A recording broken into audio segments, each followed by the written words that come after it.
Baik, Bismillahirrahmanirrahim. Assalamualaikum warahmatullahi wabarakatuh.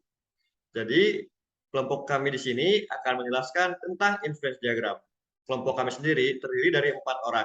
Yang pertama yaitu saya sendiri, Reza Saludin Nasir, dengan NRP 20301123. Yang kedua ada Fadilah Abdau dengan NRP 20301124. Yang ketiga ada Muhammad Hidayat Ridho dengan NRP 20301165. Dan yang terakhir atau yang keempat yaitu ada Kemas Chandra Abdul Aziz dengan NRP 2030109193. Nah, jadi di sini kita perlu mengenal dulu apa itu influence diagram. Influence diagram pertama kali diperkenalkan oleh J. Y. Forrester pada tahun 1969 dalam bukunya yang berjudul Industrial Dynamics. Nah, influence diagram ini adalah suatu alat yang memiliki fungsi untuk mempresentasikan suatu model keputusan dalam bentuk grafis yang digunakan untuk membantu perancangan model serta pengembangan dan pemahaman dari suatu sistem. Menurut Colin Eden 1983 yang menjelaskan apa itu pengaruh-pengaruh diagram dalam menentukan sistem pengambilan keputusan.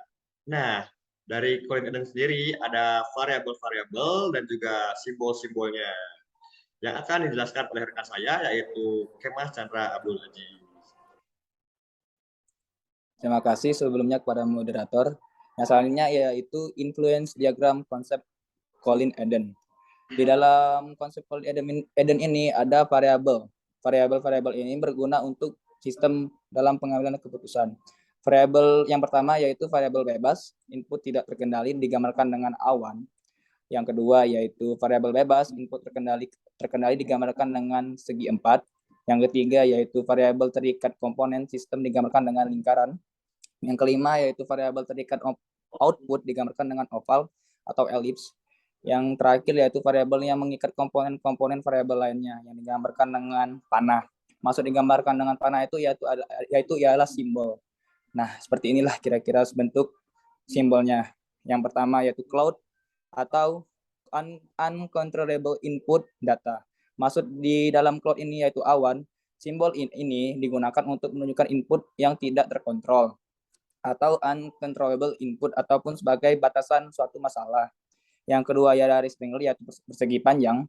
Simbol ini berguna untuk menunjukkan input yang terkontrol, keputusan, decision atau decision row. Yang selanjutnya itu adalah oval yang dimana output komponen-komponen yang menghasilkan output.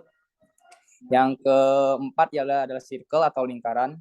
Simbol ini digunakan menunjukkan variabel sistem, komponen atribut maupun state variable value. Yang terakhir adalah panah atau arrow. Simbol ini menunjukkan ketergantungan suatu simbol dengan simbol lainnya. Selanjutnya adalah langkah-langkah dalam penggunaan simbol-simbol tersebut yang akan dijelaskan oleh saudara saya yaitu Ridho. Baik, terima kasih. Jadi untuk selanjutnya berikut merupakan contoh dari influence diagram itu sendiri gitu ya. Seperti yang telah dijelaskan tadi mengenai pengertian dan juga ada simbol-simbol apa saja dalam konsep Eden.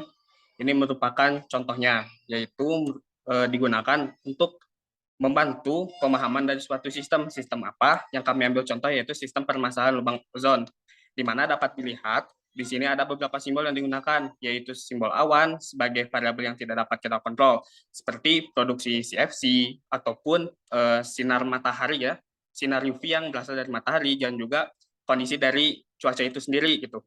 Di mana untuk simbol bulat itu merupakan komponen atribut, di mana komponen yang berpengaruh dari suatu sistem permasalahan lubang ozon ini.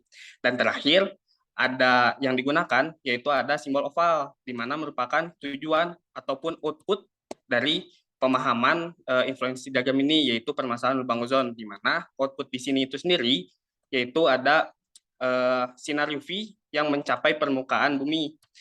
Sedikit saya jelaskan. Di sini, misal kita lihat yang paling atas yaitu produksi CFC. Produksi CFC sendiri ini mempengaruhi jumlah keadaan CFC yang digunakan.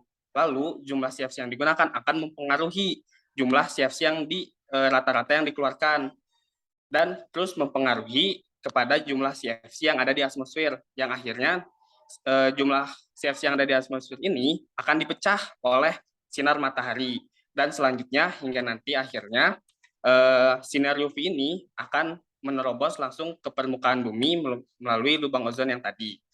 Mungkin seperti itu ya penjelasan dari influence diagram contoh yang kami ambil dari permasalahan lubang ozon. Selanjutnya ada tujuan dan manfaat sendiri dari influence yang diagram yang akan dijelaskan oleh Kang Abdau. Baik, terima kasih Rido. Saya akan menjelaskan tujuan dan manfaat influence diagram. Tujuan influence diagram menggambarkan bagaimana masing-masing variabel dalam sistem saling mempengaruhi satu sama lain secara ringkas dan sederhana. Manfaat influence diagram: 1. Secara khusus bisa digunakan untuk mengambil risiko di bidang manajemen risiko. 2. Dapat membantu dalam menemukan ketidakpastian yang mungkin akan ada dalam situasi potensial yang terjadi dalam suatu masalah. 2. Mampu membantu mempelajari keadaan tertentu dan menentukan bagaimana keputusan itu akan didekati dari beberapa aspek. Ya, baik. Terima kasih kepada teman-teman satu kelompok saya yang sudah menjelaskan mengenai apa itu influence diagram, lalu ada variabelnya, ada contohnya, ada simbolnya, dan juga tujuan serta manfaatnya. Terima kasih juga kepada rekan-rekan yang mungkin menonton video ini. Terima kasih atas perhatiannya. Mohon maaf apabila ada kesalahan dari kami atas penyampaian yang kami berikan kepada teman-teman sekalian. Mohon maaf juga barangkali ada kekeliruan. Terima kasih. Cukup sekian dari kami. Wassalamualaikum warahmatullahi wabarakatuh.